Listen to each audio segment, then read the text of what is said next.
Dear students, तो हम कल बात कर रहे थे एब्जॉर्प्शन की, और एब्जॉर्प्शन में मैंने डायग्राम में किस पार्ट में किस प्रोडक्ट का एब्जॉर्प्शन किया जाता है ये क्लियर कर दिया था, ठीक है ना।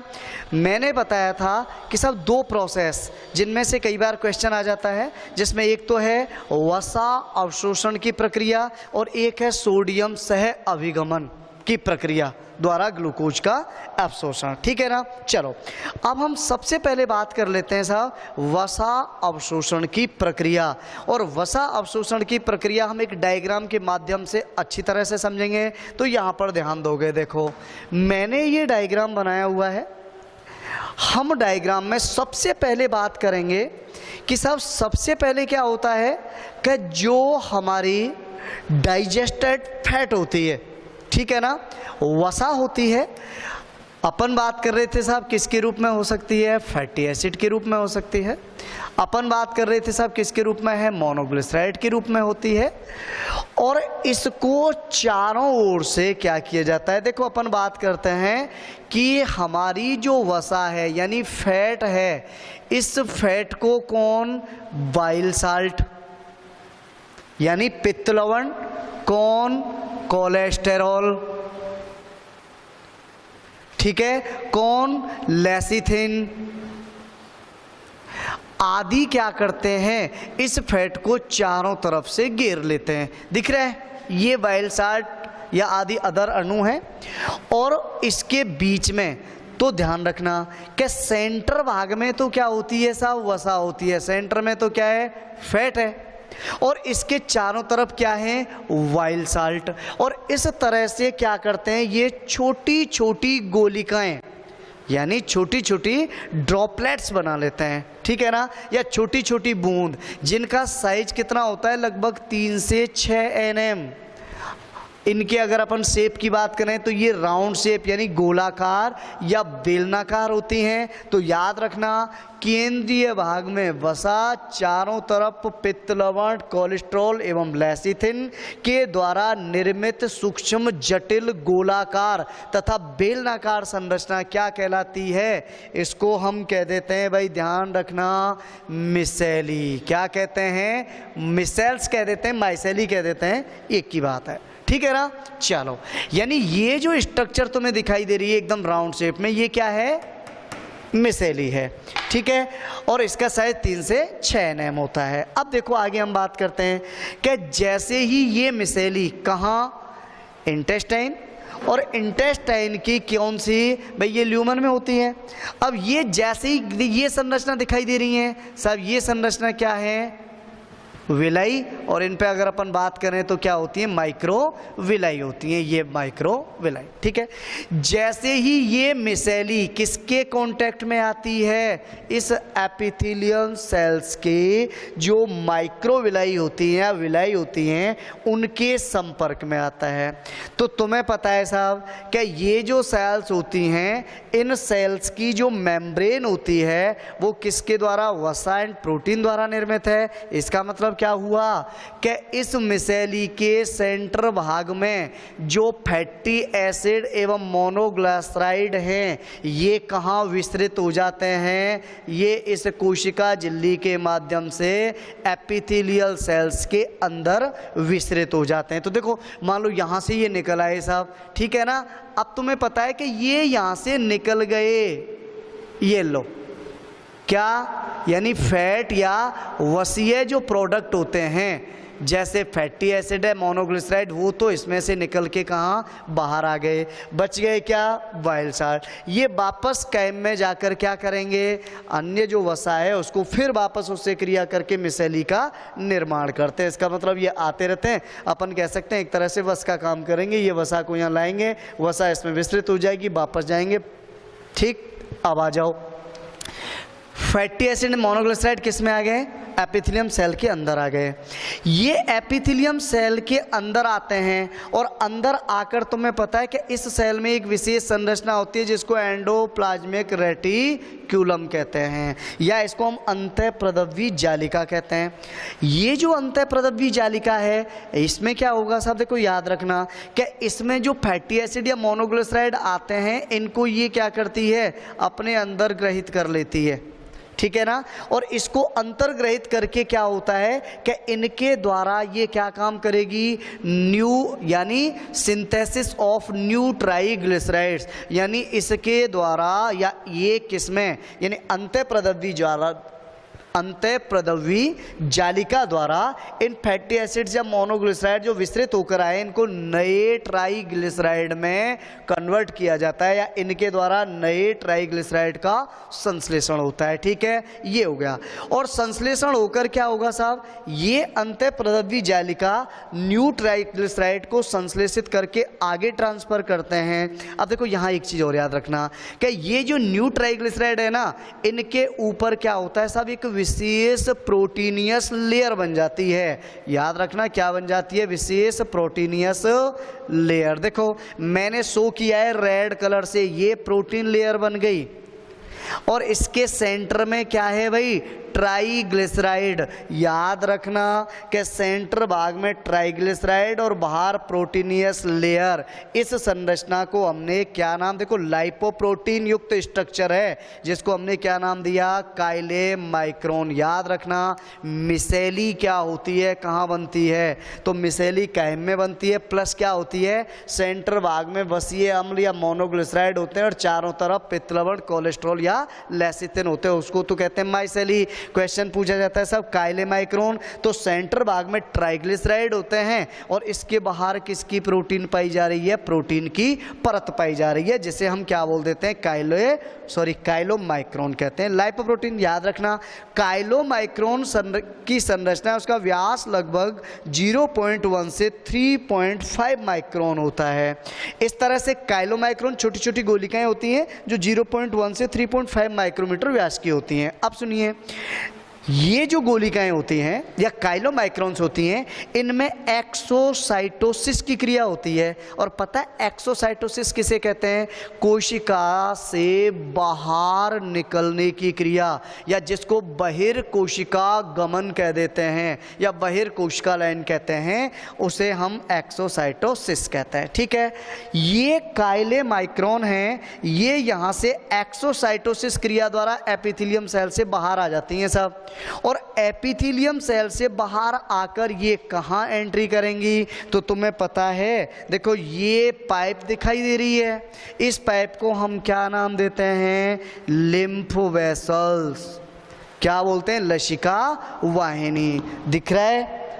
अब सुनिए, ये जो लिम्फ वेसल है इसमें ये ट्राइग्लिसराइड आ गए, और इन ट्राइग्लिसराइड को ध्यान रखना भाई, लिम्फेटिक सिस्टम द्वारा, यानी किसके द्वारा,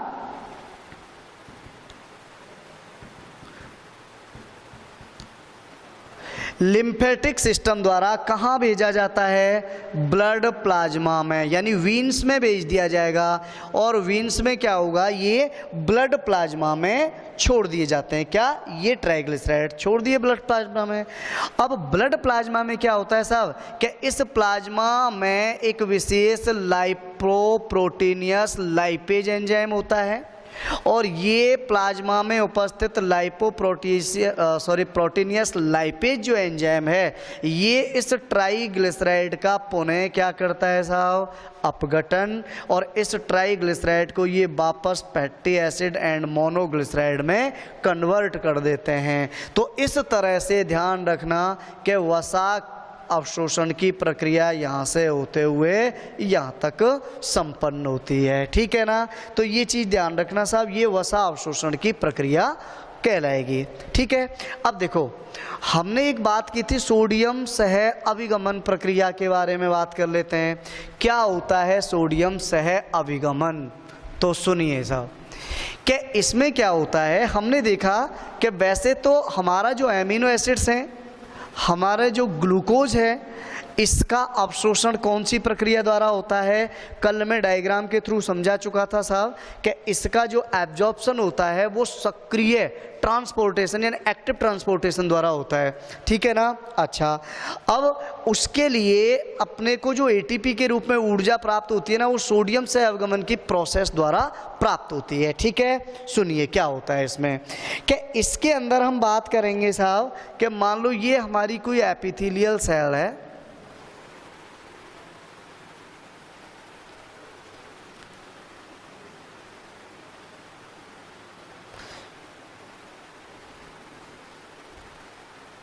ठीक है, सॉरी, ये क्या है? कोई एपिथेलियल सेल है, ये माइक्रोबिलाई हो गए, ठीक है। अब सुनो, इस एपिथेलियल सेल से हमने देखा साहब क्या होता है, क्या सोडियम आयन जो होते हैं ना, तो वो सोडियम आयन है ना, तो ये सोडियम आयन इससे क्या होते हैं? बाहर जाते हैं, ठीक है। अब सुनो साहब, तो सोडियम आयन जब बाहर जाते हैं तो ऐसी स्थिति में क्या होगा कि इस एपिथेलियम सेल के अंदर, ये क्या है? एपिथेलियम सेल है, इसके अंदर ऑटोमेटिकली सोडियम आयंस की मात्रा क्या हो जाती है साहब? शॉर्ट हो जाती है, कम हो जाती है, कम हो जाती है। तो ऐसी स्थिति में क्या होगा? देखो ये क्या है? हमारे इंटेस्टाइन की अविकाशिका है, ठीक है। यानी इस सोडियम आयन की पूर्ति के लिए ये एपिथेलियम सेल्स कहाँ से?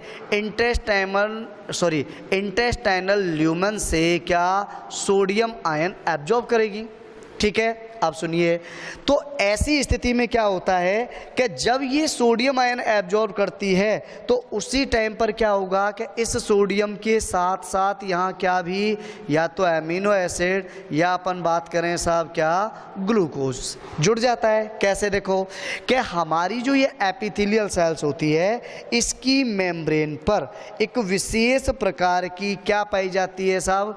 कैरियर प्रोटीन पाई जाती है। हम ये बात कर लेते हैं, ये क्या है? एक विशेष कैरियर प्रोटीन। क्या है? वाहक प्रोटीन होती हैं, ठीक है। अब सुनिए, इस कैरियर प्रोटीन से क्या होगा? इधर तो सोडियम आयन आके जुड़ेगा,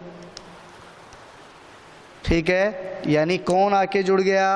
ये सोडियम आयन आके जुड़ा, ठीक है ना।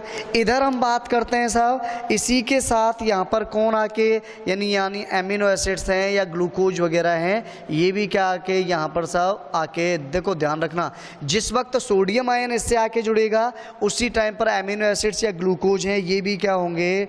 आके यहाँ जुड़ गए। या हम बात कर लेते हैं, ये जो प्रोटीन है ये क्या है? एक वस है।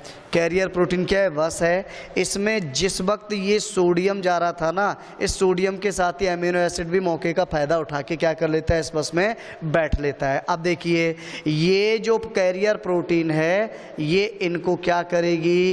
अंदर एंट्री कर देती है साहब,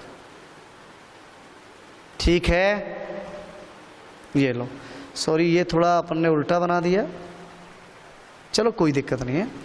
ये यहाँ कौन? सोडियम आयन आ गया, इसी के साथ में ये क्या, चलो इसको, अब ये सोडियम आयन बाहर उत्सर्जित हो गए और ये प्रोटीन एपिथेलियम सेल से क्या होगा? ये हमने बात की सब, जो भी प्रोटीन, एमिनो एसिड्स या ग्लूकोज, ठीक है ना, ये आगे क्या करेगा? इस एपिथेलियल सेल से आगे जाके हमारी किसमें? ब्लड वेसल्स आदि में मिल जाएगा। इसका मतलब क्या हुआ कि ये जो पदार्थ थे ना, एमिनो एसिड्स है या ग्लूकोज है, इनका क्या है, कुछ मात्रा में ये सोडियम आयन के साथ एपिथेलियल सेल में क्या करते हैं, एंट्री करते हैं। ठीक है ना। तो इसी को हमने क्या किया, क्या नाम दे दिया, सोडियम सह अभिगमन। क्योंकि इस टाइम पर यानी जब सोडियम आयन है यहाँ पर जुड़ते हैं, ये ग्लूकोज या एमिनो एसिड यहाँ पर जुड़ते हैं, तो यहाँ पर तुम्हें पता है विशेष सोडियम रासायनिक प्रवणता पैदा होती है। और विशेष सोडियम रासायनिक प्रवणता के थ्रू क्या होगा कि ये ग्लूकोज वगैरह हैं, इनको आगे विस्तृत या ट्रांसपोर्ट के लिए ऊर्जा भी प्राप्त हो जाती है और ये आसानी से सोडियम के साथ साथ ही आगे क्या हो जाते हैं, इनका ट्रांसपोर्ट कर दिया जाता है। ठीक है ना। तो इसको हम क्या बोल देते हैं, सोडियम सह अभिगमन कह देते हैं। ठीक है ना। सिंपल सा है, कई बार शॉर्ट क्वेश्चन आ जाता है। इधर वसा अवशोषण के बारे में मैंने बता दिया, उस पर कई बार उसमें से छोटे छोटे जैसे माइसेली है, काइलोमाइक्रोन है आदि से क्वेश्चन पूछ लिए जाते हैं। ठीक है ना। तो ये वीडियो हो गया।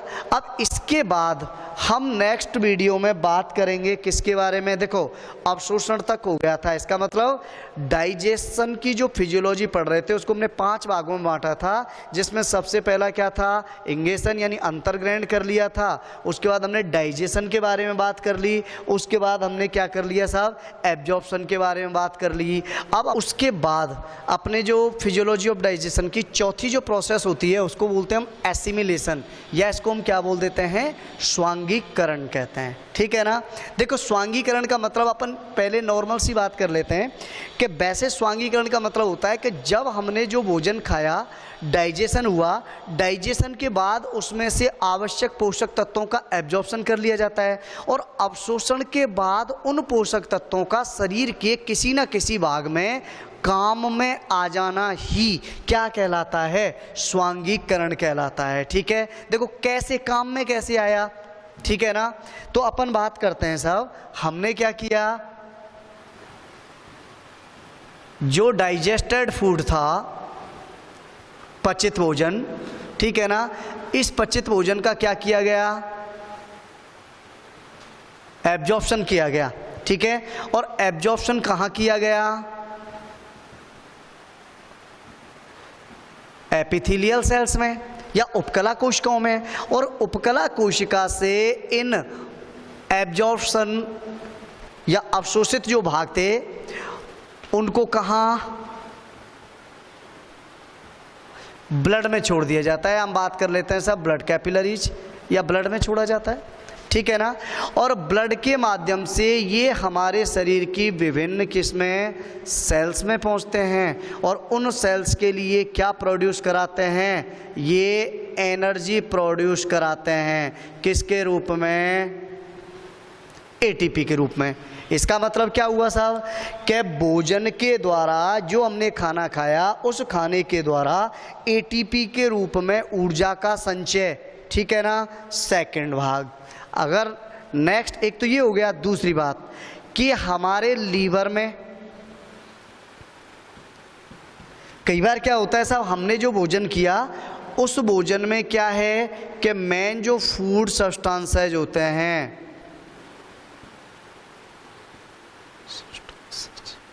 जो कैसे थे, एब्जॉर्बेबल थे, जिनको एब्जॉर्ब कर लिया गया, उन सब्सटेंसेस को क्या किया जाता है साहब, या तो ग्लाइकोजन के रूप में और या किसके रूप में, फैट के रूप में क्या कर लिया जाता है, स्टोरेज कर लिया जाता है।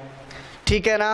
अच्छा, इसका मतलब डाइजेस्टेड फूड द्वारा ऊर्जा के रूप में एटीपी का निर्माण होना, लीवर में विभिन्न क्रियाओं के माध्यम से एक्स्ट्रा भोजन का ग्लाइकोजन या फैट के रूप में स्टोर होना, और या फिर हमारी बॉडी में आवश्यकता अनुसार प्रोटीन या कार्बोहाइड्रेट, और या फिर हम बात करें फैट का क्या होना, वापस सिंथेसिस या स्टोर होना। ये जो तीनों प्रोसेस होती है ना, इन तीनों प्रोसेस को ही हम क्या बोल देते हैं, लेसन कहते हैं। समझ गए ना? यानी भोजन किसी न किसी रूप में हमारे क्या हुआ साहब, जो पचित भोजन था एब्जॉर्ब किया गया, वो किसी या तो एनर्जी एटीपी के रूप में, एनर्जी के रूप में, या फिर वो हमारे शरीर में ग्लाइकोजन या फैट के रूप में स्टोर होता है, और या फिर वो जैसे प्रोटीन, भाई नॉर्मल सी बात है, हमारी विभिन्न प्रकार की सेल्स टूटती रहती है, उनकी रिपेयरिंग के लिए हमें क्या चाहिए, प्रोटीन चाहिए होती है, ठीक है ना? इस तरह से कार्बोहाइड्रेट, फैट आदि हैं, तो इनका भी क्या होगा साहब, उस भोजन से वापस सिंथेसिस या स्टोर होना, ये सारी प्रोसेस किसके अंदर आ जाती है, एसिमिलेशन के अंदर आ जाती है, ठीक है? उसके बाद हम लास्ट में बात करेंगे किसकी, देखो हमारी डाइजेशन की फिजियोलॉजी का सबसे एंड जो टॉपिक है या लास्ट या पांचवा जो स्टेप है वो है इगेशन। क्या है? नेक्स्ट,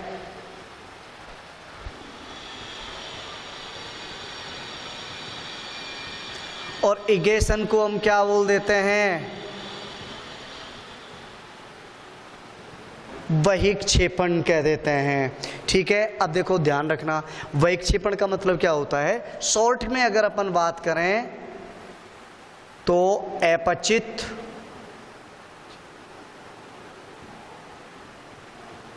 अपशिष्ट का बॉडी से एग्जिट होना ही क्या कहलाता है, बहिक्षेपण। यानी जो हमारा, देखो हमने बात की थी सब, हमारा जो फूड था उसका क्या हो गया, डाइजेशन हो गया। डाइजेशन के बाद सेकंड जो प्रोसेस है वो क्या हुआ, एब्जॉर्प्शन।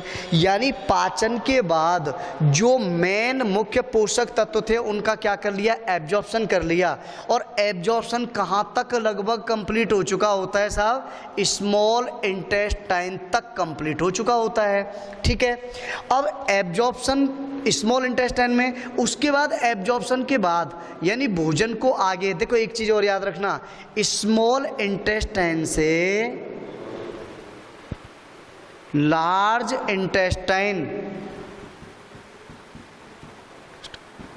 तक भोजन को किसके माध्यम से, पेरास्टाल्सिस, ठीक है ना? या हमने बात की थी साहब क्रमाकुंचन,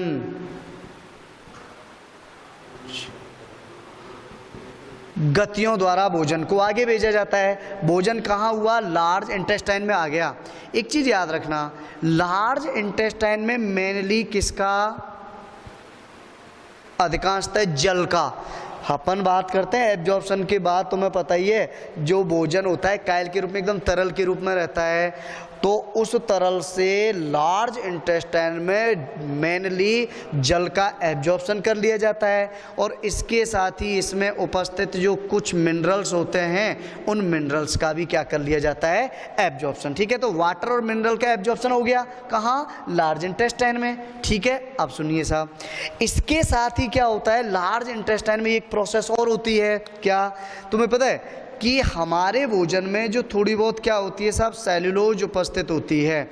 उस सेल्यूलोज का किन के माध्यम से, बैक्टीरिया के माध्यम से, ठीक है? यानी बैक्टीरिया द्वारा इनका क्या किया जाता है, सेल्यूलोज का अपघटन कराया जाता है। और ये प्रोसेस भी कहाँ होती है, लार्ज इंटेस्टाइन के अंदर ही होती है। समझ गए?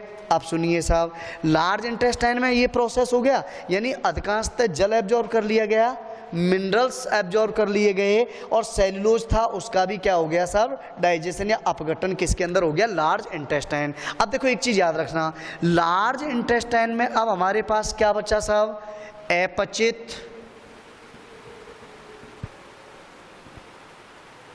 अपशिष्ट जो एब्जॉर्ब नहीं किए जा सकते, ठीक है? अच्छा, इसके साथ ही इसमें क्या बचती है, श्लेष्मा। याद रखना अपचित अपशिष्ट हैं क्योंकि इनमें जो जल था वो एब्जॉर्ब किया गया लार्ज इंटेस्टाइन में, तो ये थोड़ा कैसा होता है, अर्धठोस रूप में होते हैं अपचित अपशिष्ट। श्लेष्मा होती है। उसके अलावा हम बात करें, मृत उपकला कोशिकाएं होती हैं, ठीक है? उसके अलावा हम बात करें कुछ बैक्टीरिया वगैरह होते हैं, ठीक है। इसके अलावा हम बात करें, कुछ पित्त वर्णक होते हैं, ठीक है। और ये सारे पदार्थ क्या होते हैं भाई, मिल जाते हैं, ध्यान रखना। यानी अपचित, अपशिष्ट, श्लेष्मा, मृत उपकला कोशिकाएं, बैक्टीरिया है, पित्तवर्णक आदि, और ये मिल जाते हैं, और ये लार्ज इंटेस्टाइन में, ठीक है।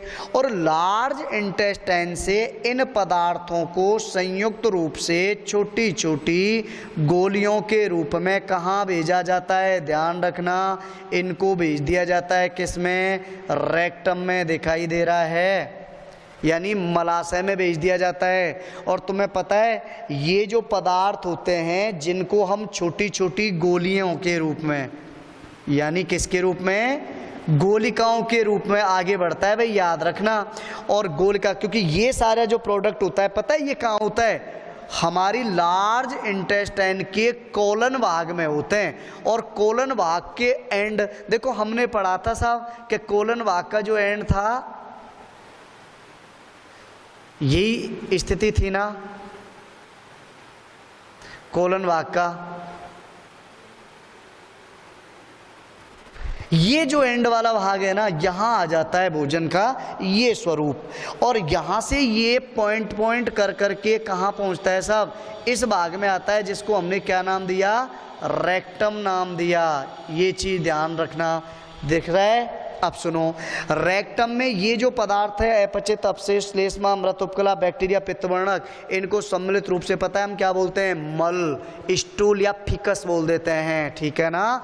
यानी इसको हम क्या बोल देते हैं, मल, या स्टूल कह देते हैं, या फिकस कह देते हैं, विष्टा कह देते हैं, ठीक है ना। ये चीज़ ध्यान रखना। अब तुम्हें पता है मल का जो रंग होता है वो कैसा होता है साहब, पीला होता है। उसका रीजन क्या है, देखो ध्यान रखना, पित्तवर्णक। हमने बात करते सब आरबीसी के विघटन के दौरान बिलिरुबिन एवं बिलवर्णिन का क्या होता है, निर्माण होता है। और बिलिरुबिन है वो आगे क्या होगा, आगे जैसे जैसे रासायनिक प्रक्रिया संपन्न होती है, उस बिलिरुबिन के द्वारा स्टरकोबिलिनोजन बनता है, और स्टरकोबिलिनोजन का विघटन हो जाता है किसमें, स्टरकोविलिन एवं यूरिकोविलिन में, ठीक है। स्टरकोविलिन और यूरिकोविलिन की वजह से क्या है, अब एक चीज और याद रखना, स्टरकोविलिन की वजह से मल का रंग कैसा होता है भाई, पीला होता है, ठीक है। यानी मल का जो रंग है वो किसकी वजह से है, याद रखना। अपन बात कर लेते हैं सब कि इसके अंदर क्या होता है, स्टरको विलिन, और इस स्टरकोविलिन की वजह से मल का रंग कैसा होता है, पीला होता है। ये चीज़ ध्यान रखना, जो कि बिलिरुबिन से बना। एक होता है मैंने बताया स्टरकोविलिन और यूरियोविलिन। यूरिकोविलिन होता है, उससे क्या यूरोक्रोम बनता है, जिसको किडनी द्वारा एब्जॉर्ब कर लिया जाता है, जिससे हमारे किसका, मूत्र का रंग पीला होता है। दूसरी बात, तुमने देखा होगा मल में एक विशेष प्रकार की क्या होती है सब, बदबू आती है। तो इसके अंदर क्या है, विशेष कुछ बैक्टीरिया कार्य करते हैं लार्ज इंटेस्टाइन में, जिसकी वजह से क्या होता है, इंडोल और स्केटोल और H2S बनती है, ठीक है। तो इंडोल, स्केटोल और H2S की वजह से मल में एक विशेष प्रकार की क्या होती है, बदबू आती है, गंध आती है, ठीक है। तो ये चीज़ ध्यान रखना। अब सुनिए साहब, जैसे ही ये गोलाकार आकृति में छोटी छोटी गोलिकाएं कहाँ आती हैं, रेक्टम में। तुम्हें पता है रेक्टम में जैसे ये आती हैं, यहाँ से विशेष प्रकार के न्यूरल रिफ्लेक्ट, यानी रेक्टम से इधर करोगे, ठीक है। देखो ध्यान रखना, यानी इस रेक्टम से क्या, न्यूरल रिफ्लेक्स, और ये न्यूरल रिफ्लेक्स है वो हमारे किसको, सेंट्रल नर्वस सिस्टम को प्रभावित करेंगे। और इसकी वजह से हमें क्या होता है सब, मल त्याग की संवेदना पैदा होती है। ध्यान रखना, किसकी, मल त्याग की संवेदना पैदा होती है। अब सुनिए कि मल त्याग की संवेदना जब पैदा होती है ना, तो तुम्हें पता है इसको अब क्या, न्यूरल रिफ्लेक्स कह देते हैं, या विशेष प्रकार के रिफ्लेक्स रेस्पॉन्स कहते हैं। क्योंकि जब तुम्हें पता है क्या हुआ कि ये मल यहाँ आता है ना, तो रेक्टम की जो भित्तियाँ होती हैं, उन भित्तियों पर विशेष प्रेशर, दबाव उत्पन्न होता है। और इस दबाव का जो मान लगभग होता है सब 20 mmHg के समथिंग, जब दबाव पैदा होता है ना, प्रेशर पैदा होता है, तो उससे क्या होता है, रिफ्लेक्स रेस्पॉन्स पैदा होते हैं, या अपन कह सकते हैं रिफ्लेक्स प्रतिवर्त क्रिया, उत्पन्न होती है। उस प्रतिवर्त क्रिया के द्वारा क्या होता है साहब, विशेष संवेदनाएं पहुंचाई जाती हैं और ऐसी स्थिति में रेक्टम है वो मल को आगे क्या करेगा, धकेलता है। जब मल को आगे धकेला जाता है तो ऐसी स्थिति में तुम्हें पता है हमारी ये देखो अगला जो पार्ट है ये क्या है, एनस है। और एनस पर क्या होती है, विशेष प्रकार की अवरोधनी या स्फिंक्टर, उनको अपन क्या बोल देते हैं साहब, एनल स्फिंक्टर बोल देते हैं या गुदा अवरोधनी कहते हैं, जो कि बाहर देखो एक तो अंदर की तरफ होती है और एक गुदा अवरोधनी बाहर की तरफ होती है। अंदर की तरफ की गुदा अवरोधनी होती है वो अनैच्छिक तरीके से कार्य करती है और बाहर की तरफ जो गुदा अवरोधनी होती है वो ऐच्छिक तरीके से कार्य करती है। और इस तरह से मल को गुदा के माध्यम से शरीर से क्या कर दिया जाता है भाई, बाहर कर दिया जाता है। और अपचित अपशिष्ट भोज्य पदार्थों को गुदा के माध्यम से शरीर से बाहर उत्सर्जित करना ही क्या कहलाता है, बहिक्षेपण कहलाता है। और ये प्रोसेस 24 आवर में यानी 24 घंटे में लगभग 1 या 2 बार संपन्न होती है, ठीक है ना। तो इस तरह से हमारा डाइजेशन का प्रोसेस जो है वो लगभग कंप्लीट हो गया, ठीक है। अब केवल डाइजेशन के अंदर बचे हैं क्या कुपोषण और उससे संबंधित या डाइजेशन से संबंधित कुछ बीमारियां बची हैं, ठीक है ना। धन्यवाद।